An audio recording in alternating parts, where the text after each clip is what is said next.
European Championships last year. Here come New Zealand, and then misplaced pass. Coker picks it up for New Zealand, and then he's pulled something on his way through there. That could be his weekend over. Pulled up on the run. Time off. Just stretching it now. Just stepping there, wasn't he, Joe? Well, I'm just wondering what it is, whether it's a hamstring or whether it's an Achilles. Calf muscle. Looks like he's in a bit of discomfort and pain. He stopped immediately, didn't he? He knew that he couldn't go forward. He didn't even bother looking for support. He's a key player as well for this New Zealand. He does a lot of unseen and unheralded work for them.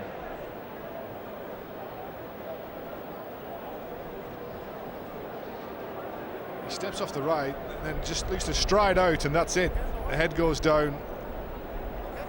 It's the right leg. Time on. Well, he's playing on. That's. I thought that was either a hamstring that had gone or an Achilles that had been damaged. A touch of cramp.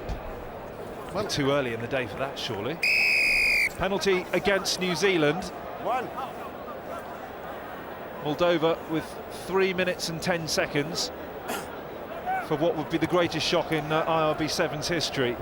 But they do still trail by 12 points, and they've kicked the ball straight into the hands of Israel Dag. Dag is running through the Moldovan defence. He's got Reichenbuller on his inside, not that he needs him. Dag goes through for another New Zealand try. New Zealand 31, Moldova 14, conversion to come.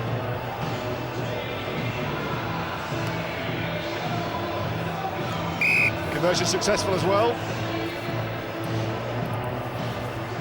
33-14. This time from Tomasi Thama. So Moldova have a chance here. They have possession. They kick for touch, hoping to have a set piece. It doesn't make it. And you put the ball freely into the hands of New Zealand, they'll take every chance you give them. Play on, play on.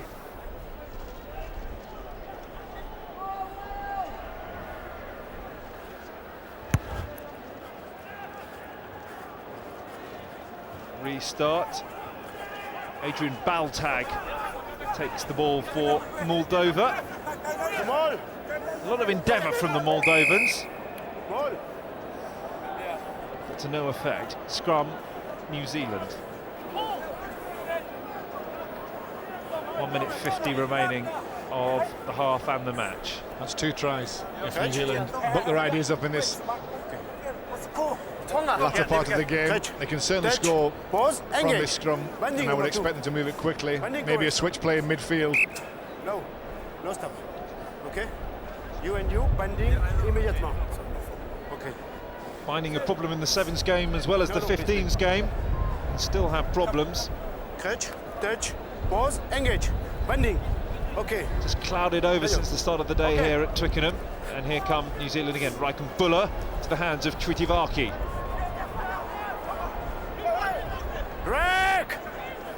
Didn't quite go to plan, but they got a penalty from in New Zealand for the ball being hands in the ruck by Moldova. Reichenbuller, who got a yellow in the first game of the day against Argentina. New Zealand down to 6 men. They did well to get the win. It was a narrow escape for them. Oh, like a knife through butter. Fantastic stuff there. Tomasi Thama, who scored both the tries in the first game, has scored again for New Zealand. It'll be he who takes the attempted conversion as well from wide out on this near side touchline from where we commentate. It's well struck, but just to the left of the post. So it remains New Zealand 38, Moldova 14. Reichenbuller. This is where Thama picks the ball up, gliding through the Moldovan defence. 1, 2, 3 defenders. The dummies come in, and the Moldovans following the ball rather than the man.